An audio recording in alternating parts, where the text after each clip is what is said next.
রসুলের সিরাত নয়, এটা আল্লাহর নবীর আদর্শ নয়। আল্লাহর নবীর আদর্শকে দেখেন, আল্লাহর হাবিবের আদর্শ হলো ইহুদি অসুস্থ হয়ে গেছে, মুসলমানদের চরম শত্রু ইহুদি। সন্দেহ আছে আপনাদের? কুরআন বলে দিয়েছে লাতাজিদান্না আসাদ্দান্নাসি আদাওয়াতাল লিল্লাযীনা আমানুল ইয়াহুদা ওয়াল্লাযীনা আশরাকু। নবীজি ইমানদারদের জন্য সবচেয়ে ভয়ঙ্কর দুশমন পৃথিবীর দুইটা জাতি। একটা জাতির নাম হচ্ছে ইহুদি, আর একটা জাতির নাম হচ্ছে মুশরিক, যারা আল্লাহর সাথে শরীক স্থাপন করে মূর্তি পূজারি কিংবা অন্যান্য পূজার মাধ্যমে, দেবদেবীর পূজার মাধ্যমে যারা আল্লাহর সাথে শরীক স্থাপন করে, ওই সমস্ত ব্যক্তিরা কোনোদিন মুসলমানদের আপন হতে পারে না। এটা আমার কথা নয়, এই বক্তব্য স্বয়ং আল্লাহ রাব্বুল আমিন দান করেছেন। সুতরাং ভালো করে মনে রাখবেন, কোন মুশরিক যদি আপনার প্রেমে হাবুডুবু খায় কিংবা আপনার প্রশংসা করে, আল্লাহর কসম করে বলি ওর প্রশংসার মধ্যেও ভেজাল আছে। ঠিক কিনা বলেন? আল্লাহ নবী সাল্লাল্লাহু আলাইহি ওয়াসাল্লাম জানতেন ইহুদি আমার দুশমন, এরপরেও সে দুরারোগ্য ব্যাধিতে আক্রান্ত হয়ে মৃত্যুপথের যাত্রী। নবীজি ঘরে বসে থাকেন নাই, দৌড়ায় তার বাড়িতে গেছেন, তার পাশে গিয়া বসেছেন। পাশে গিয়া তাকে বলছেন, আল্লাহর বান্দা, দুনিয়া থেকে তুমি তো বিদায় হয়ে যাবা, বিদায় হওয়ার আগে একবার তুমি কালেমা পড়ে বিদায় হয়ে যাও। তুমি একটা বার যদি কালেমা পড়ে বিদায় হয়ে যাও, তুমি জাহান্নাম থেকে মুক্তি লাভ করবে। তখন ওই মুমূর্ষ অবস্থায় তিনি ভালো করে কথা বলতে পারতেছিলেন না, আওয়াজ করে অস্ফুট আওয়াজে ইশারায় ওই ইহুদি তার বাবাকে ইঙ্গিত করলো, আব্বা, ও আব্বা যান, আল্লাহ নবী মুহাম্মদ সাল্লাল্লাহু আলাইহি সাল্লাম আমাকে যে দাওয়াত দিয়েছেন, আমি কি সেই দাওয়াতটা গ্রহণ করবো নাকি? তখন তিনি বললেন, আতিয়া আবাল কাসেম, তুমি কাসেমের পিতার আনুগত্য করো, তার কথা মান্য করে নাও। সাথে সাথে ইহুদি পড়ে নিয়েছে, আশহাদু আল্লাহ ইলাহা ইল্লাল্লাহু ওয়াহদাহু লা শারীকা লাহু ওয়া আশহাদু আন্না মুহাম্মাদান আবদুহু ওয়া রাসূলুহু। এই কালিমা পড়ে শাহাদা দিয়া সাথে সাথে দুনিয়া থেকে বিদায় হয়ে গেলেন। আল্লাহর নবী হাস্যোজ্জ্বল চেহারা নিয়ে ইহুদির ঘর থেকে বের হইয়া বললেন, সমস্ত প্রশংসা ওই আল্লাহ রাব্বুল আলামিনের, যিনি তার জাহান্নামমুখী বান্দাকে জান্নাতমুখী বানিয়ে দিয়েছে। আমার প্রিয় ভাইয়েরা, আল্লাহ নবী সাল্লাল্লাহু আলাইহি সাল্লামের চরিত্র নিয়ে গোটা পৃথিবীর কেউ প্রশ্ন তুলতে পারে না। পৃথিবীর যেই সমস্ত ব্যক্তিরা আল্লাহ নবীর সিরাত নিয়ে গবেষণা করেছে, সকলে নবী সাল্লাল্লাহু আলাইহি সাল্লামের প্রেমাসক্ত হয়ে কালিমা পড়ে মুসলমান হয়ে গেছে। মাইকেল এইচ হার্ট দ্য 100 নামক একটা বই লিখেছে, পৃথিবীর সেরা 100 মনীষী। কতজন? 100। পৃথিবীর সেরা 100 মনীষী। মাইকেল এইচ হার্ট মুসলমান ছিলেন না, তিনি খ্রিস্টান ধর্মাবলম্বী। ওই বইয়ের মধ্যে তার নবী ঈসা আলাইহিস সালাতু ওয়াস সালামের নাম লিখেছে 6 নম্বরে, আর মুহাম্মদ সাল্লাল্লাহু আলাইহি সাল্লামের নাম লিখেছে 1 নম্বরে। আল্লাহু আকবার বলেন। আল্লাহু আকবার। খ্রিস্টানেরা আল্লাহর নবীর চরিত্র মাধুরিমা বুঝতে পেরে আল্লাহর নবীকে সবার আগে স্থান দিয়েছে। আফসোস, কলিজা ভরা আফসোস, এই দেশের তথাকথিত সুশীল, তথাকথিত বিজ্ঞানের ছাত্র নাস্তিক বেঈমানেরা আল্লাহর নবী সাল্লাল্লাহু আলাইহি সাল্লামকে গালমন্দ করে, বাজে ভাষায় কথা বলে, হুজুরের বিবাহ নিয়ে প্রশ্ন তোলে। এমন কুলাঙ্গার মুসলমানের ঘরে জন্ম নিয়েছে বাংলার জমিনে, আছে না নাই? আসাদ নূরের মতো ব্যক্তি মুসলমানের ঘরে জন্ম নিয়েছে, কথা বলে। রাজীবের মতো কুলাঙ্গার বাংলাদেশে মুসলমানের ঘরে জন্ম নিয়েছে। মহিউদ্দিন আসিফ এমন কুলাঙ্গার বাংলাদেশের মুসলমানের ঘরে জন্ম নিয়েছে। কবি শামসুর রহমানের মতো নাস্তিক বাংলাদেশের মুসলমানের ঘরে তার জন্ম হয়েছে। আমি আপনাদেরকে বড় আফসোস নিয়ে একটা কথা বলি, গোটা পৃথিবীর সমস্ত অমুসলিম মিলেও নবীজিকে এত আঘাত করে নাই আর গালি দেয় নাই, যত বেশি গালি দিয়েছে মুসলমানের ঘরে জন্ম নেওয়া কাফেরদের দালালেরা। দুনিয়ার ইহুদি খ্রিস্টানরা মুসলমানদের কলিজা এত চিরতে পারে নাই, মুনাফিকরা যত মুসলমানদের কলিজা চিরে দিয়েছে। আমি আমার সকল ভাইদেরকে বলি, ধৈর্য সহকারে বৃষ্টির মধ্যে কথাগুলো শোনার জন্য আল্লাহর কাছে শুকরিয়া আদায় করেন। অন্ততপক্ষে আজকের মাহফিল থেকে এই সবকটা নিয়ে যেতে হবে। আমার মনের মধ্যে কোনো হিংসা, কোনো আসাবিয়াত থাকতে পারে না, কারণ মুসলমানের অন্তরাত্মা হবে পবিত্র। কে আমার দলের, কে আমার পীরের মুরিদ, কে আমার রাজনীতির দলের ব্যক্তি, কে আমার রাজনীতির বাহিরে, ওই চিন্তা না করে দেখতে হবে হকের ব্যানারে ইসলামের পথে রাখার জন্য, থাকার জন্য আমার আন্দোলন। একজন মুসলমানের প্রতি এতটুকু দরদ মহাব্বত রাখতে হবে। কোরআন বলে দিয়েছে ইন্নামাল মুমিনুনা ইখওয়া, নিশ্চয়ই মুমিনরা একে অপরের ভাই।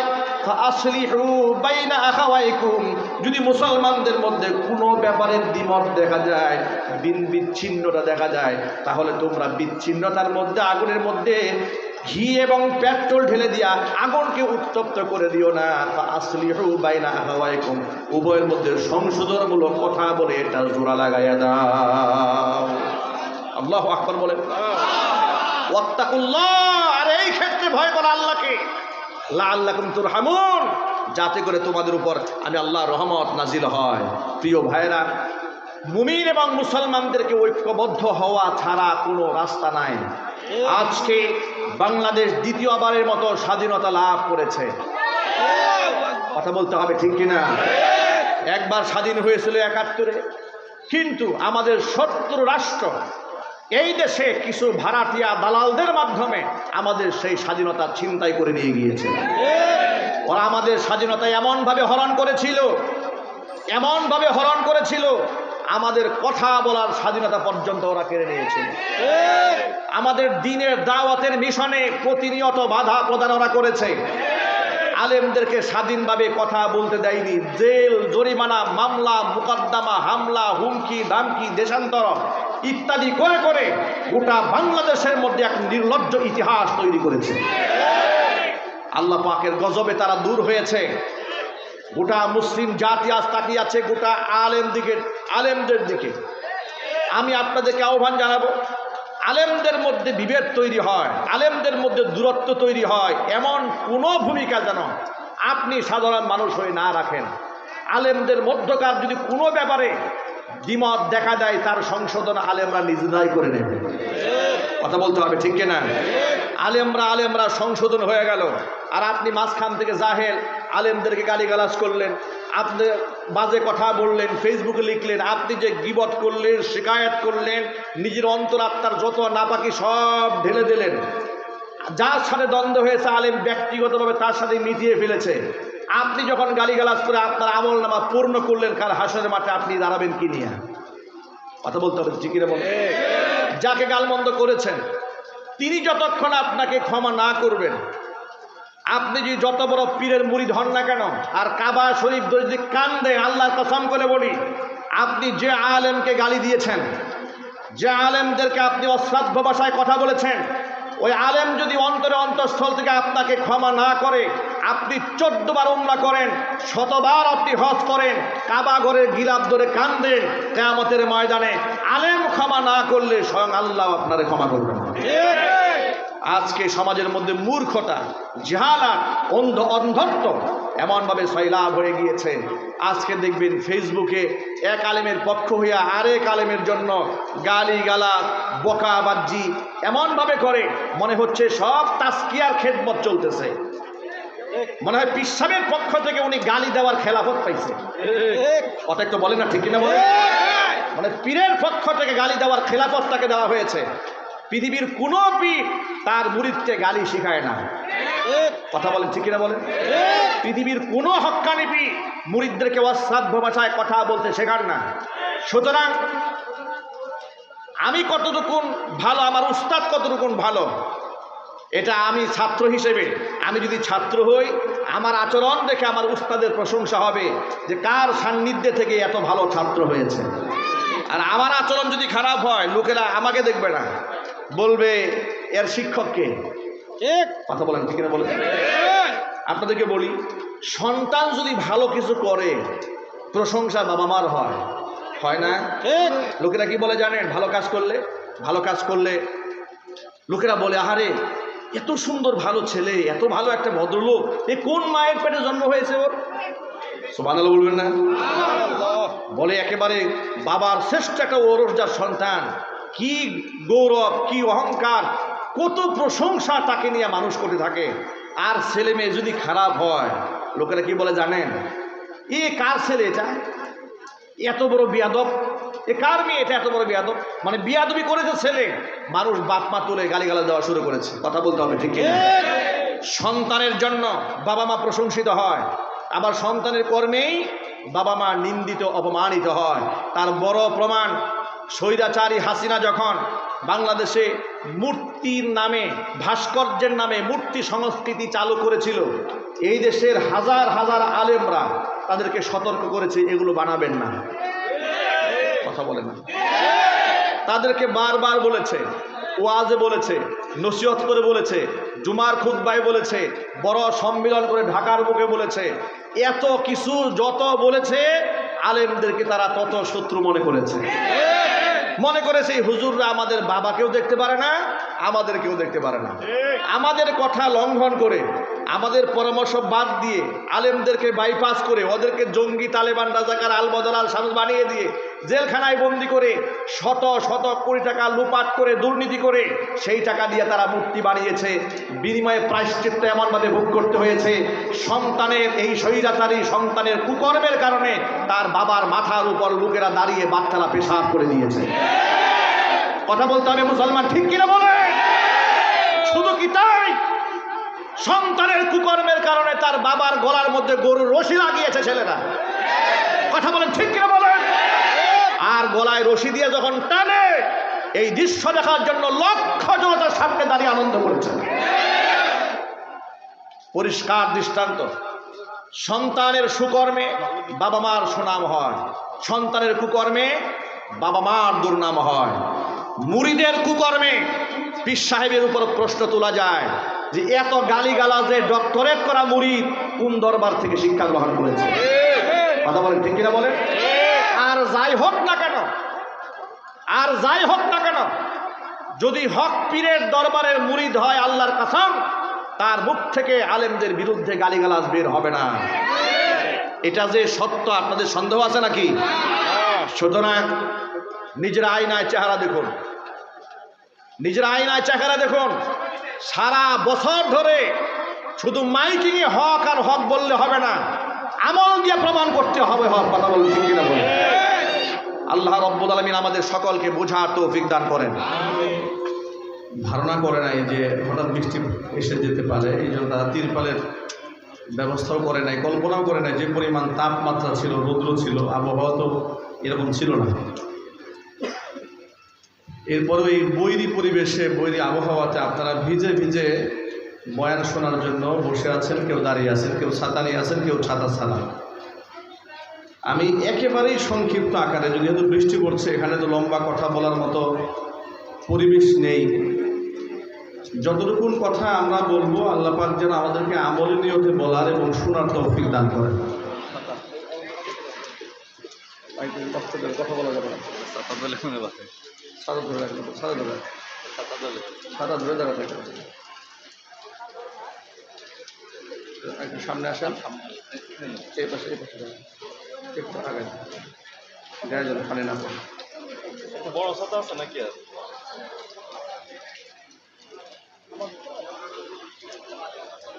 وقال تعالى في شان حبيبه ومحبوبه آمرا ومخبرا إن الله وملائكته يصلون على النبي يا أيها الذين آمنوا صلوا عليه وسلموا تسليما اللهم صل على محمد وعلى آل محمد كما صليت على إبراهيم وعلى آل إبراهيم إنك حميد مجيد اللهم بارك على محمد وعلى آل محمد كما باركت على إبراهيم وعلى آل إبراهيم إنك حميد مجيد সাল্লাল্লাহু আলাইহি ওয়াসাল্লাম কেমন জীবন যাপন করেছেন, তার লাইফ স্টাইলটা কেমন ছিল, তার দর্শন কি ছিল, তার শিক্ষা কি ছিল, তার আদর্শ কি ছিল। দেখুন, পৃথিবীতে যত আম্বিয়া আলাইহিমুস সালাতু ওয়াস সালাম দুনিয়াতে এসেছিলেন, আল্লাহ পাক কোনো নবীকে গোটা জাতির জন্য নবী হিসেবে পাঠাননি। একমাত্র একজন নবীকে আল্লাহ রাব্বুল আলামিন গোটা জাতির জন্য নবী হিসেবে পাঠিয়েছেন। তিনি হচ্ছেন নবিয়ুনা মুহাম্মদ রাসূলুল্লাহ সাল্লাল্লাহু আলাইহি ওয়াসাল্লাম। আল্লাহ নবী সাল্লাল্লাহু আলাইহি ওয়াসাল্লামের মাত্র 23 বছরের নবুয়তের জীবনের ব্যাখ্যা বিশ্লেষণ লিখতে লিখতে ঐতিহাসিক এবং মুআররিখগণ সিরাতের কিতাবের হাজার হাজার পৃষ্ঠা লক্ষ লক্ষ অক্ষর ভরে ফেলেছে। নবী করিম সাল্লাল্লাহু আলাইহি ওয়াসাল্লামের জীবন চরিত লিখে তারা শেষ করতে পারেন নাই। আল্লাহু আকবার বলেন। আল্লাহু আকবার। কারণ হচ্ছে এই, আয়েশা রাদিয়াল্লাহু তাআলা আনহার ভাষ্য অনুযায়ী খুলুকুহু আল কোরআন, কোরআন যেমন শুরু আছে বাহ্যিক দৃষ্টিতে শেষ আছে, এর ব্যাখ্যার যেমন শেষ নাই, নবুয়তের মাত্র 23 বছর জীবনে আল্লাহ পাক গোটা উম্মাকে গোটা জাতিকে এত সুন্দর জীবন দর্শন উপহার দিয়েছেন। এর এক একটা জীবনের পাঠ নিয়ে অধ্যায় নিয়ে গবেষণা করতে করতে মানুষ জীবন শেষ করে দিচ্ছে, কিন্তু নবী করিম সাল্লাল্লাহু আলাইহি সাল্লামের গোটা জীবনের সমস্ত দিক গবেষণা করে মানুষ শেষ করতে পারছে না। আল্লাহু আকবার বলেন। আল্লাহু আকবার। আমি আজকের এই বৃষ্টিস্নাত অবস্থায় ছোট্ট একটা শিক্ষা আলোচনা করব বর্তমান প্রেক্ষাপটকে কেন্দ্র করে। আমরা এমন একটা ধর্ম পেয়েছি, আমাদের ধর্মের শিক্ষক হচ্ছেন হযরত উলামায়ে কেরাম, ঠিক কিনা বলেন? আমাদের ধর্মের শিক্ষক কারা? উলামায়ে কেরাম হচ্ছেন তারা শিক্ষক, ওয়ারাসাতুল আম্বিয়া, নবীগণের ওয়ারিস। তাদের কাছ থেকে উম্মাহ কোরআন সুন্নাহর আদর্শ গ্রহণ করে।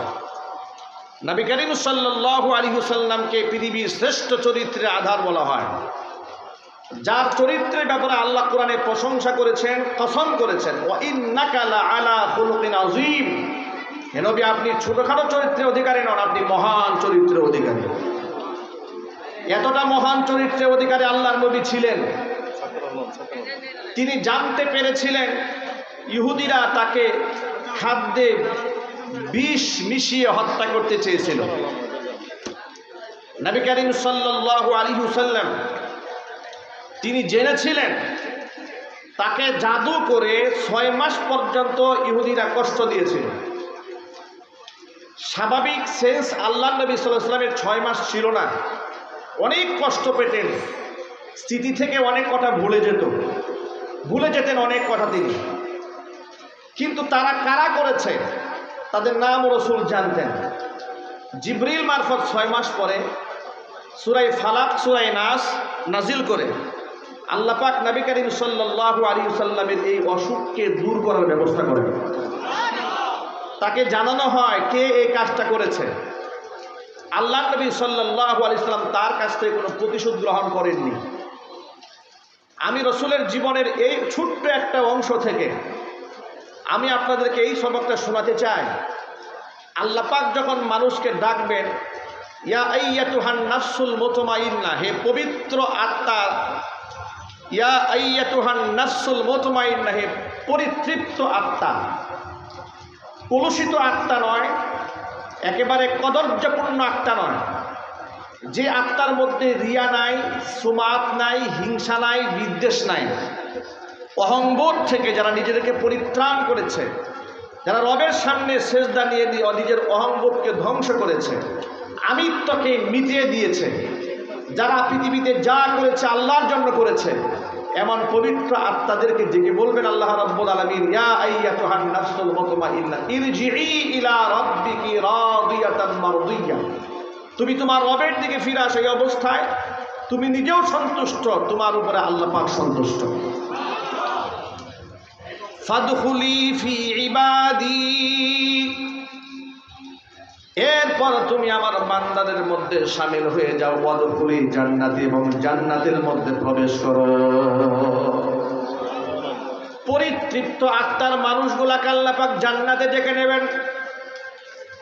সকলেই এই কথা খুব ভালো করে মনে রাখেন, বাহ্যিক সুরতের চেয়ে অন্তরাত্মা পরিষ্কার হওয়া আল্লাহর কাছে অনেক মূল্যবান। কারণ হচ্ছে আল্লাহর নবী সাল্লাল্লাহু আলাইহি ওয়াসাল্লাম বলেছেন, ইন্নাল্লাহা লা ইয়ানজুরু ইলা সুওয়ারিকুম, আল্লাহ পাক তোমাদের চেহারার দিকে তাকান না, ওয়ালাকিন ইয়ানজুরু ইলা কুলুবিকুম ওয়া আমালিকুম, আল্লাহ পাক দুটো জিনিস দেখেন। একটা হচ্ছে আল্লাহ পাক তোমাদের কলিজা দেখেন, তোমাদের আত্মা দেখেন, আল্লাহ পাক তোমাদের আমল দেখেন। আল্লাহ লেবাস পোশাক দেখেন না। আল্লাহু আকবার বলেন। আল্লাহু আকবার। বাহ্যিক দৃষ্টিতে কে কত বুজুর্গের ভাব ধরতে পেরেছে, কে কতগুলো তাসবির দানা জপেছে, এটা আল্লাহ পাকের কাছে গ্রহণযোগ্য নয়। আল্লাহ পাক দেখেন তার অন্তরের মধ্যে কি আছে। তার কারণ হচ্ছে বাহ্যিক দৃষ্টিতে আমাদের বাংলাদেশ সহ গোটা পৃথিবীতে এমন অনেক ক্ষুধাদ্রোহী আছে, ইসলামের অসংখ্য দুশ্মন আছে। মানুষকে ধোঁকা দিয়ে বোকা বাড়াবার জন্য অনেক সময় তারা মাথার মধ্যে পট্টি বাঁধে, মাথার মধ্যে হিজাব পরেন, হাতের মধ্যে তাসবিহ ধারণ করেন।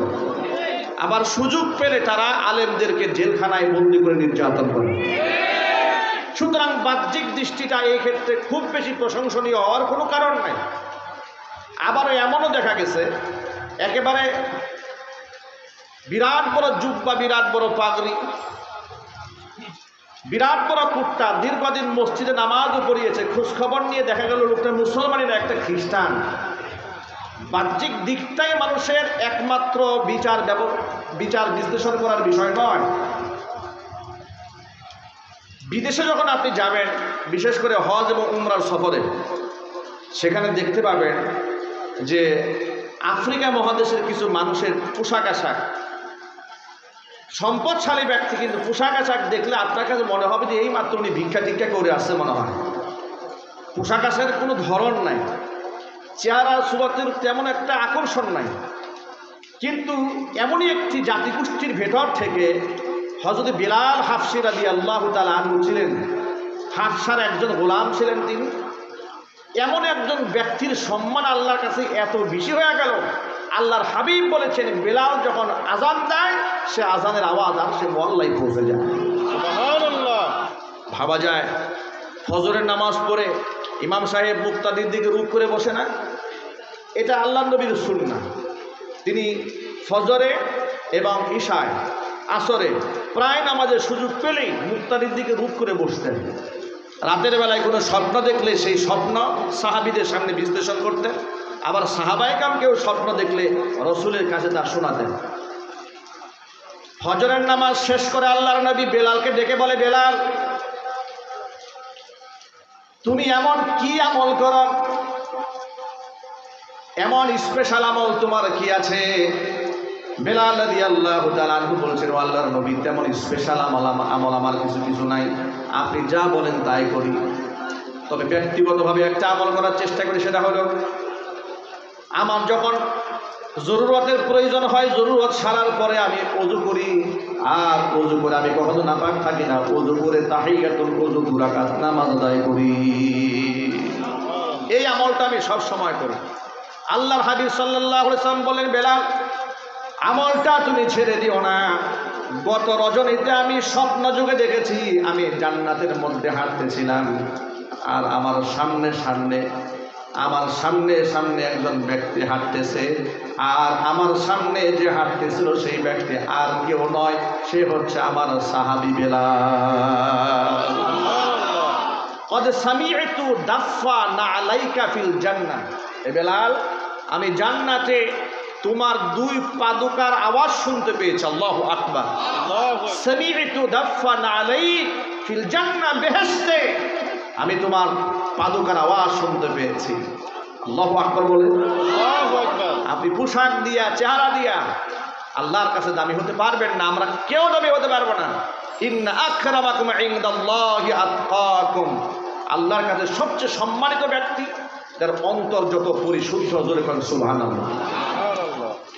ইসলামটাকে বুঝতে হলে আমাদের কিভাবে বুঝতে হবে? নবী করিম সাল্লাল্লাহু আলাইহি ওয়াসাল্লাম সত্য দ্বীনের মাপকাঠি হিসেবে কোরআন এবং সুন্নাহ আমাদের মাঝে রেখে গেছেন।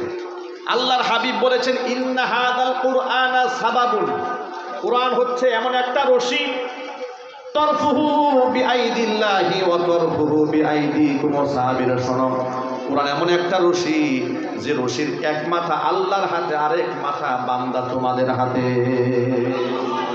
আল্লাহু আকবার বলেন তো। আল্লাহু আকবার। আচ্ছা, আপনাদেরকে সহজে বোঝাবার জন্য একটা কথা বলি।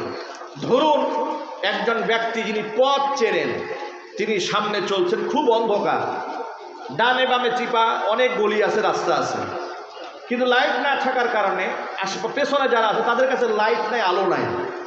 আলো না থাকার কারণে তারা যেন বিপদগামী না হয়ে যায়, এই জন্য সবার সামনে যিনি আছেন, যার হাতে টর্চ লাইট আছে, তিনি একটা বুদ্ধি অবলম্বন করলেন। সে বুদ্ধি হচ্ছে এই যে আমি একটা লম্বা রশি নেই, এই রশি আমার হাতে থাকবে আগাটা, আর পুরা রশি লম্বা পেছন পর্যন্ত যত বড় থাকবে, প্রত্যেকটা মানুষ এই রশিগুলাকে ধরে রাখবে। এর দ্বারা কী হবে, রাতের আধারে আমি যেদিকেই যাই না কেন, ডানে বামে ইউটার্ন নিয়ে এইদিকে যাই সেদিকে যাই, রশি যতক্ষণ পর্যন্ত ধরে রাখবে, অন্তত পক্ষে সঠিক গন্তব্য পৌঁছার ক্ষেত্রে তার পেছনের সবার পেছনের ব্যক্তির আর কোনো টেনশন থাকবে না। কথা বলি না, ঠিক কিনা বলেন? সবার আগে যিনি আছেন তিনি যেমন সঠিক গন্তব্যে পৌঁছবেন, সবার পেছনে যিনি আছেন তিনিও যদি কষ্ট করে এই রশিটা একটুখানি ধরে রাখতে পারে, তিনিও সঠিক গন্তব্যে পৌঁছে যাবেন। আল্লাহ নবী সাল্লাল্লাহু আলাইহি সাল্লাম বললেন, এই সঠিক রশিটার নাম হচ্ছে কোরআন। চিল্লায় বলেন আল্লাহু আকবার। আল্লাহু আকবার।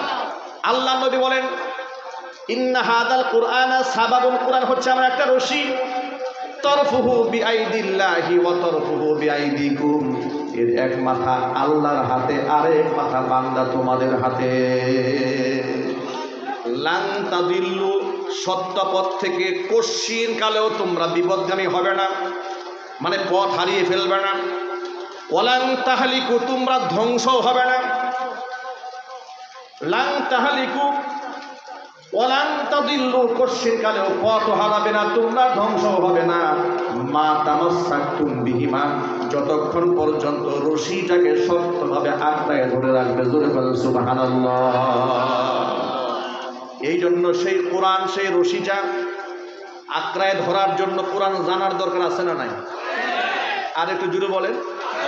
এখন কোরআনই যদি আপনি না জানেন তো ধরবেনটা কি? এখন আমার দেশের লোকেরা কোরআন না ধরে, তারা ধরে একটা রশি ধরে, কিন্তু সঠিক রশি না থাকার কারণে, চেইন সঠিকটা না থাকার কারণে অনেক সময় শিক্ষক চিনতে ভুল করে।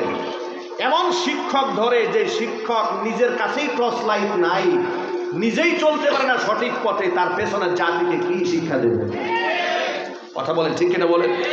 আমার দেশে হক্কানি পীর যেমন আছে, অনুরূপভাবে আমাদের দেশে এমন ভণ্ড পীর আছে যারা মানুষকে কোরআন সুন্নাহর শিক্ষা দেবে দূরের কথা, কোরআন সুন্নাহর সঠিক ব্যাখ্যা সে নিজেও জানে না।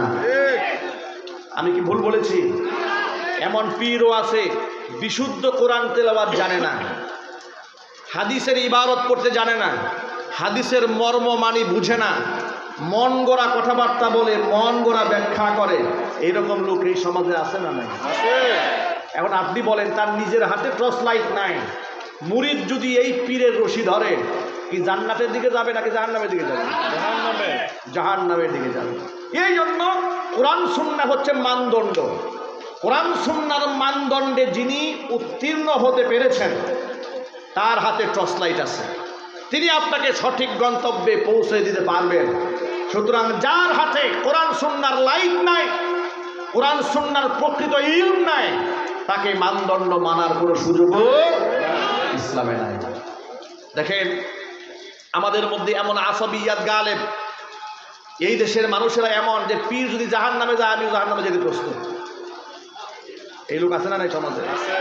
এমন অন্ধ, পীর কুফুরি করলেও ঠিক আছে, পীর বাতিল করলেও ঠিক আছে, হক বললেও ঠিক, ব্যাঠিক বললেও ঠিক।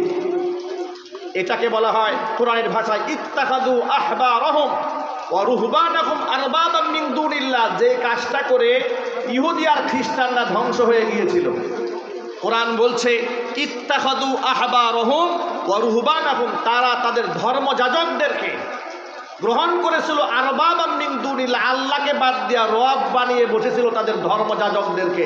আমি আল্লাহ কি বলেছি, আমার রসুলকে বলেছে তা দেখতো না, দেখতো তাদের ধর্মগুরু কি বলেছে। এই কারণে ইহুদি আর খ্রিস্টানরা ধ্বংস হয়ে গিয়েছে।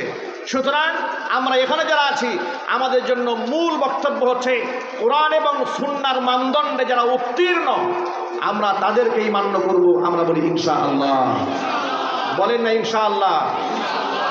আত্মশুদ্ধিমূলক কাজ যদি আমাদের না হয়, বাহ্যিক আমল দিয়ে আমাদের কোনো ফায়দা হবে না। আল্লাহর নবী সাল্লাল্লাহু আলাইহি ওয়াসাল্লামের আদর্শ লক্ষ্য করেন। সিরাতের ছোট্ট একটা ঘটনা আপনাদেরকে শোনাই, যে ইহুদিরা নবী করিম সাল্লাল্লাহু আলাইহি ওয়াসাল্লামের জানি দুশমন ছিল। আল্লাহ নবীর মনের মধ্যে তাদের প্রতি এত বেশি দরদ ছিল, আহারে এই লোকটা যদি ঈমান না নিয়ে দুনিয়া থেকে বিদায় হয়ে যায় জাহান্নামে হবে।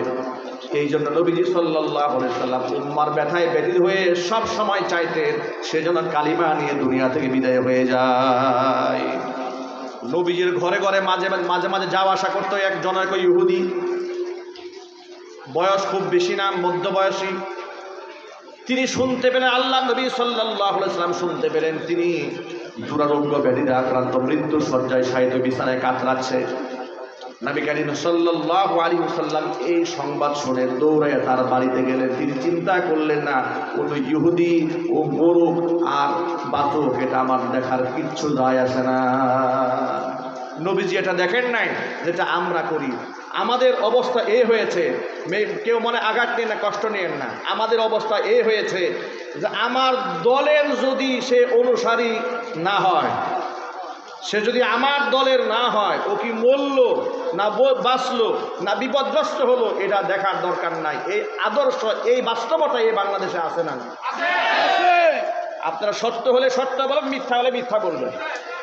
এই আসাবিয়াত, এই স্বজনপ্রীতি এই দেশে এমনভাবে দাঁড়িয়েছে, যদি আমার পীরের মুরিদ না হয় সে যত হক্কানি হোক না কেন আর যত বিপদেই সে পড়ুক না কেন, এলাও হবে না। কথা বলেন, ঠিক কিনা বলেন? কিংবা আমার রাজনীতির বাহিরে সে যত বড় নামাজি হোক আর যত বড় আলেম হোক, সে যত বিপদগ্রস্তই হোক না কেন, আমার এটা নিয়ে কোনো মাথা ব্যথা নাই। বাস্তবতা আছে না নাই? আমি রাজনীতি একটা দল করি, ধরেন অবস্থা এই হয়েছে আমাদের আসাবিয়াত, যে আমার রাজনৈতিক নেতা তিনি যদি কুফরিও করেন, তিনি যদি শিরকিও করেন, তার বিরুদ্ধে কেউ যদি একটা শব্দ করে তাহলে তার 14 গোষ্ঠী উদ্ধার করার জন্য আমি পাগল হয়ে যাব। কথা বলেন, ঠিক কিনা? এবং এই কাজটা করেন খুব ইমানি দায়িত্ব নিয়ে। মনে করেন আমি খুব ইমানি দায়িত্ব পালন করছি। ভাই, আপনি ইমানি দায়িত্ব পালন করছেন না, আপনি শাহওয়াতুন নফস, আপনার নিজের নফসের খাহেশ মেটাচ্ছেন, আপনি আল্লাহর জন্য করছেন না। আর আপনার এই আন্দোলন, আপনার এই চিন্তা চেতনা আপনাকে জান্নাতমুখী করবেন, আপনাকে জাহান্নামমুখী করবে। কথা বলতে হবে, ঠিক কিনা?